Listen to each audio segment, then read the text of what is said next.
বন্ধু-বান্ধৱীসকল অহা ১৮ নৱেম্বৰত জুবিন গাৰ্গৰ বাৰ্থডে হাতত আছে মাত্ৰ ৪টা দিন বাকী তাকে লৈ অনুৰাগীসকলৰ মাজত উৎকণ্ঠা কেতিয়া জুবিন গাৰ্গৰ বাৰ্থডে পাহি আৰু ক'ত জুবিন গাৰ্গে বাৰ্থডে চেলিব্ৰেশ্যন কৰিব ইত্যাদি প্ৰশ্ন বহুতৰে মনত আৰু অৱশ্যে জুবিন গাৰ্গে জনালে বাৰ্থডে চেলিব্ৰেশ্যনৰ ঠাই আমাৰ ওচৰত জুবিন গাৰ্গৰ মন্তব্য আছে আপোনাৰ মন্তব্য আছে কৰিছে মই নিজে কৰা নাই ফ্ৰেণ্ড ক্লাব গোটেই ল'ৰা ছোৱালী আৰু বন্ধু বান্ধৱ সবাই লাগি আছে তেওঁলোকে কিবা এটা প্লেন কৰিছে নাজানো মই 15-16 তাৰিখে যাম যোৰহাট তাৰপিছত কেনেকৈ ডিজাইন কৰিছে নাজানো কিন্তু ভাল ভাল দুটামান কাম হ'ব যোৰহাট ফ্ৰেণ্ড ক্লাব নাজিৰা ডিব্ৰুগড় চবৰে ফ্ৰেণ্ড ক্লাবৰ চব ল'ৰা ছোৱালী জড়িত হৈ আছে তেওঁলোকে মিলি কিবা এটা প্লেন কৰিছে আৰু মই জন্মদিনৰ সদায় ভাল কিবা কিবি কাম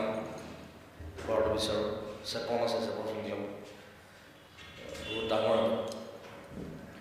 তাৰপৰা 1800 মান ল'ৰা ছোৱালী আছে চ' চাওঁচোন কি কৰিব পাৰি ভাল ভাল কাম কেনেকৈ কৰিব সেইটোৱে আনন্দ বেলেগ